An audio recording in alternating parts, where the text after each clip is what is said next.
Yo, what's up everybody? We are back with another video, and I just want to thank all of you guys that watched our last shop update video that we uploaded on Tuesday. I think it's a really good way for us to upload some more content more consistently and stay connected with you guys. So I appreciate all you guys that are here for the Diecast, anything like that, that can find some enjoyment and maybe learn something here in the shop. Like I said, it's just going over things that we're doing here in the shop, projects, customer repairs, other things we got going on. And sometimes it'll be really cool stuff. Sometimes it might just be a minivan. But anyways, guys, we are here back in the shop. I wanted to give you guys another little update. We're going to try to do this every Tuesday and Thursday. And of course, you know, uploads on the weekends as well. But I think it's a great way for us to stay more connected with you guys and be more consistent and give you guys a good day in the life of what we actually do. Are you guys ready? Because I'm ready. Let's go. Yeah, let's go. I ain't the first with the curse, with the thirst that I wanna be better, not worse, man, it hurts. I'm on this earth with my... All right, guys, not a whole lot has changed since Tuesday, which was just 2 days ago. Today is Thursday. But real quick, I have not had time to get back to the Honda Accord like I had hoped, but I've been busting my butt over here in the shop, and I think later today and probably all day tomorrow, I'll have time to get back over to that, and we're going to go ahead and button up the transmission stuff, get the axles, the mounts back on, and we'll jump back over to doing the timing belt, the water pump, plugs, coil packs, and serpentine belt, all that good stuff, and maybe even get this thing back up in the car and bolted up. But we will see. Like I said, I was hoping to get that done last week, at least to that point, and have another space in here to pull a car. But I got a little bit behind because I got held up a little bit on a stubborn axle and held up on a stubborn crank pulley bolt. But the goal is to get this thing back together and get it at least bolted back up in the car, and we can start buttoning it up from there next week and stuff. But anyways, over here we do have our 370Z front lip. It's all prepped out, ready to go. We did get our 370Z front bumper. We're still awaiting the hood and left-hand fender. So you can see here, Teo's got this all prepped out, ready to go. And it looks like it's a pretty decent fitting front lip. Of course, this is an aftermarket lip, so you can't expect them always to be 100% perfect. But I'm doing this one-handed. But I'm actually pretty impressed with the fitment on this lip. I'm gonna hook it around kind of like that. You can see there, I think that's gonna look pretty good. And of course it's gonna be color matched, so it should flow pretty good with the rest of the bumper, and it shouldn't really look too out of place. But we will be painting those parts separately, and then we're gonna carefully install it. It'll probably utilize a little 3M double-sided tape behind this lip right here, and then we'll probably usually drill 2 holes on each side and put 2 fasteners directly into the inner edge of the bumper, and that's usually all it takes to secure a front lip really good. Later today, before I jump over to the Honda Accord, Teo's got these C10 door panels all stripped down, ready to go. I want to get these in high build sandable primer. There is some dents and dings. We're not going to worry about those. The truck is not perfect, but those are for my 68 Chevy C10. We've been rolling around with no door panels, having to reach inside the door and actually pull the rods to actually open the doors. So I always have to go run around and get Karmen out of there because she can't find the rod. But anyways, we are going to get those in high build, and I like to do things like that in between. That's really the only way I get things done on my own cars, is either put it on a schedule or just sometimes when I get just a little hour, 2 hours at the very end of the day. If I get stuff done in time, I have just a little bit, and I treat myself to just doing something on one of my vehicles. So I just do a little bit at a time, and over a period of time, eventually I get something done on my own stuff. Over here on the body side, you can see the Fast and Furious Jetta is back in here. We're going to pull this out before we get started today. But here is the hood. This is for a Jeep Wrangler JK style. And this is a rough country hood. And you can see here it's got vents. We do not actually have the vents. The customer just dropped this hood off, wanted it painted to match. So we went out there, grabbed this paint code, pulled the chips out of the chip deck, went out there with the sunlight, and we determined which chip variant we should go with. So we mixed up the prime paint code here, and you can see here, last time you guys saw it, we had it upside down. and you can see the underside is sprayed red, and we had to do a little bit of body work and put it in high build primer because the top surfaces on these aftermarket hoods are just usually real rough, and the body lines look really bad. They're all like grinder marks, and they usually come with a couple of dents and dings. The corners are sometimes bent. But anyways, we got this thing looking pretty darn good, guys. The customer knows it's ready for pickup. So hopefully he comes and picks it up sooner than later, because things get dusty in here when they sit. So we'll probably put this outside, out of the way safely. And hopefully the customer will come by today and pick it up. If not, maybe tomorrow, we'll see. But yeah, you can see there, she looks pretty darn good. Really, really happy with it. I'm sure the customer's gonna be just pumped. If we would have just painted this the way it was when the customer dropped it off, it would have looked really rough, you know. Yeah, it would have been red, it would have been shiny, but they just aren't that nice. So a lot of times when people say, you know, oh, I got a brand new hood, just needs paint. Well, you actually need some body work. What do you mean? It's brand new. Well, trust me, all the edges and stuff are just from the manufacturing process. Nothing to do with how the company sends them. It's just the manufacturing process of these things. The dyes that they use, they're just rough. They're throwing them around the factory, and trust the process, guys. We didn't charge this customer a lot of extra money to do the extra work. I just told them, how about a couple extra hours and a little bit more towards material cost. And he was okay with that. It's a really nice Jeep, wanted it done right. So he's gonna be super pumped because this thing is looking fresh. And yeah, we're gonna go ahead and pull that out. Let's go down here, jump in the spray booth, and show you guys the 2020 GMC Canyon. I actually got stuck here about an hour late last night, and you can see here, she's painted. This is the bedside that was scraped, and when you guys saw it on Tuesday, there was some filler pulled across it. You can see I got the plastic ripped open. Yeah, I was easy job, but color was very difficult. I know this color, we've sprayed it before. I knew it was gonna be a pain in the butt. But we do have a new paint system, so I haven't done this color since we got the new PPG paint system, so I didn't have a color ready to go or any even chips. PPG, surprisingly, didn't have any chips in the deck. So you can see here, she's painted. I'm really happy with how she's looking. I think she's gonna look really good all unmasked out in the natural light.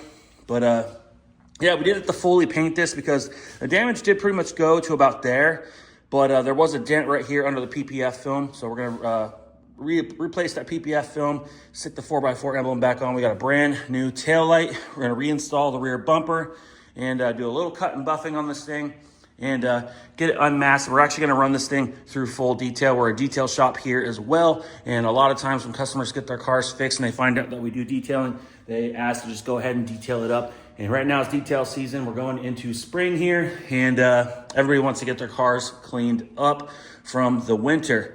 So real quick, I'm gonna show you guys kind of the process, what we do here to determine color. Just because we have the paint code doesn't mean that it's gonna match. So, first things we usually do is most cars will have a VIN label inside the driver's door jamb right here. And in this case, on a newer Chevy, the paint code is on the label.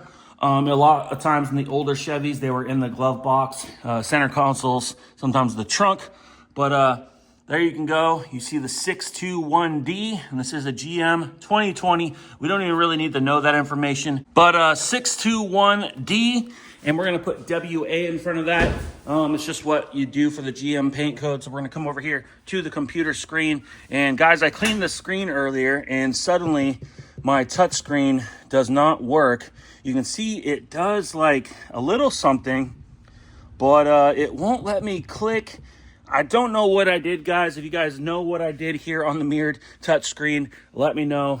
It's not on old screen, it's pretty new. So we're gonna come over here to this computer. We'll open this up so we can see a little bit better. So this, we got a keyboard and a mouse. Go ahead and open our paint manager system here. And you can see here, between all these toners we use to make the color. So as soon as this opens up, come on, we are waiting. And this is our Digimatch camera. So in some cases, when we're just not having any luck we can actually polish a spot on a vehicle and use that digital camera. That camera is around, I believe, $3,500, or actually, I think it's even more than that. But, okay, so open up me.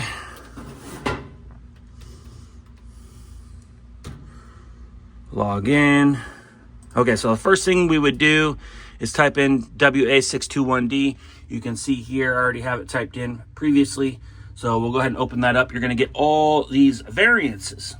So you can see here, we got the, it's called Hudson, WA621D GM. They use it from years 2019 and up.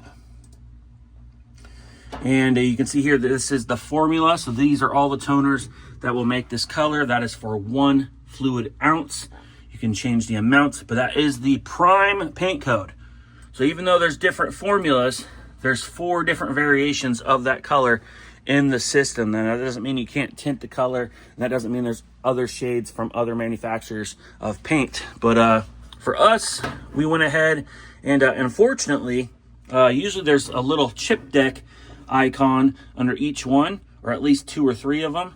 And it'll allow us to know, hey, there's a chip over there in our chip decks, and we can run, go grab it, fan the deck out on the paint, take the sunlight, look around, take it outside if we need to, and determine what color is the best. And 9 out of 10 times we got a really good match, or at least a really good blendable match. But we were trying to get the best possible match because we are painting out the whole bedside, meaning it's going to be butted up against the cab. So sometimes when you have a panel butted up, it's called a butt match. And it'll be a night and day difference if it's really far off. Fortunately, we have a little bit of angle from our bed because it is a short bed that will create flop. Flop is the angle of the panel. It kind of creates, you know, when you look at a car and you see the different body lines and stuff, the color flops and flips. That's flop. And so we got a little bit of flop on our side because of the angle of the bed in the front of the wheel. And we also have that, inch and a half gap between the bed and the cab corner. And it looks like the cab corner's even been painted on that. It was a little darker anyway, so I kind of kept that in mind. Anyways, to start with this, guys, I did just have to go ahead and, since I hadn't sprayed this color since we got this new system, I did go ahead and mix up 2 ounces of the prime paint code. And if you want to go over here and go to jobs, you can see here's everything we did for this job. So everything from the primer to the prime paint code. So you can see I mixed 2 fluid ounces. And you can even see, we can pull up the mix summary. And you can see there, we did a 100% accurate mix for those 2 ounces. And then we went ahead and did a spray out card. Now, the first spray out card looked okay, but it just wasn't that up to par. So I thought, you know what, let's see if we can get a little bit better, because I already knew this color was going to be a battle. So we went ahead and based off that, we went ahead and compared. You can compare, and you can take this and you can digitally compare before you mix anything. That's what's so cool about this system, is it'll pull up a digital spray out. Now I can take off this edge, this line, and you can already see the difference. So if I knew that my prime, which is this one right here, was, let's say, too light and I wanted darker, you can already see that that right side paint right here is already darker. And you can rotate the card just like that. You can zoom in. Well, I don't know. I don't know how you zoom in with the mouse. Sorry, guys. I'm used to using the touch screen, but the touch screen is not working for some reason, so we're going to have to figure that out. You can even take it inside the spray booth, and you can move it around. You can see the reflection of the lights, and you can zoom in, see all the metallics. But, yes, so that helps us kind of determine, well, if we needed something that was even lighter than this, then this is definitely not the one we want to use, because that's already looking darker. So it kind of helps you determine which one you want to use. So all said and done, guys, I ended up burning up an hour mixing up 2 ounces of each one of these variations and doing a spray out card. So I'm going to hop over here, show you guys the spray out cards that we did. And they might look all the same on camera. And you can see I even have them labeled down here on a Sharpie, just on some mixing sticks. And you can already tell the different shades of gray that you see right there, right? So you can see, even though they're all the exact same paint code, we got different variations. So what you might see me do is do all these spray outs, and we'll go ahead and grab like this one. This is the darker, and that one wasn't bad, but it was just like, nah, it's not quite good enough. And you know, all said and done, I determined that I went with the first one that I mixed up, so I should have just went with it. And it wasn't bad. And like I said, guys, it's hard to tell in here, but this is the one that we ended up going with. I think she's gonna look pretty good. And what I was explaining was the flop. So you can see this bed is actually angled going into the cab. So that's gonna help us hide the color match as well as this gap between the cab. So bed sides, we usually are just fine on, but it's times like this where we're butted up, you could see a slight little difference between the tailgate and this corner here. But of course, tail light's in there, and it's like a 1-2 inch spot right there and there. And honestly, guys, we do pretty good. But yes, this is a very, very difficult color. I wish we had a little bit of a better match. I would give our match probably like an 8 out of 10 on this one. Totally blendable. If we were doing a door, we were doing a repair right here, and we were blending into this door, we could hide the color from there to there, and you wouldn't even notice, because we could step it out and make it more and more transparent throughout the process, and you guys wouldn't even know. So in this case, we weren't gonna just blend the cab for a bedside, but I think we're gonna be pretty darn happy. She's looking pretty good. And like I said, that cab corner was already kind of dark, and I think she's gonna look just fine. And this thing needs to be, it's all dirty. You can see it's all dusty. So I think she's gonna look just fine with the flop. And yeah, we're gonna go ahead and get this thing unmasked. We're gonna get it assembled.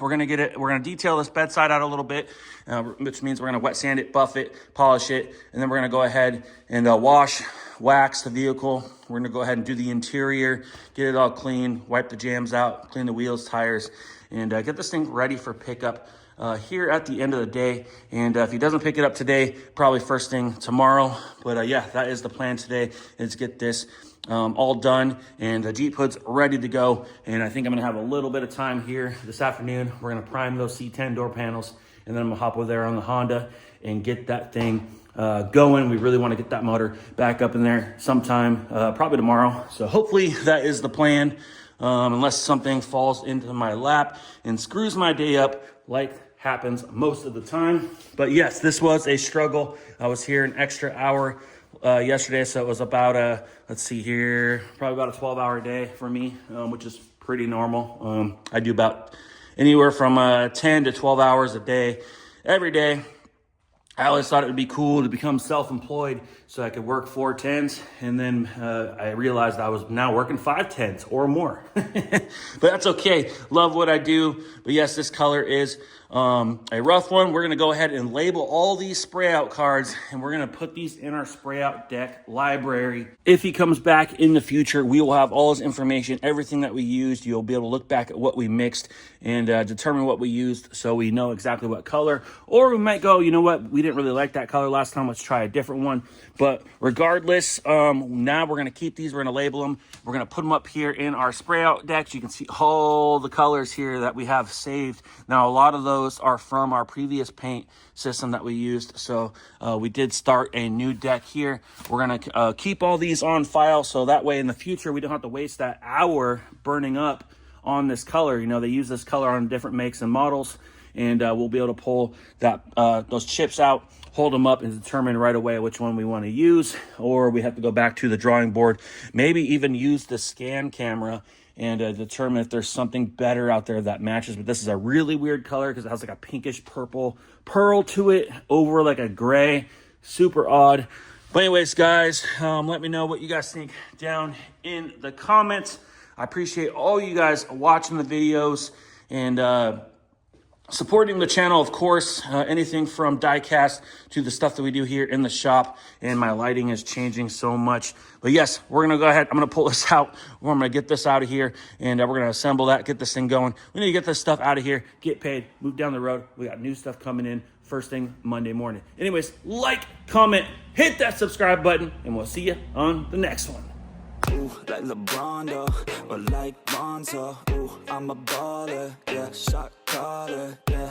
They love me, you can't touch me, nah, can't.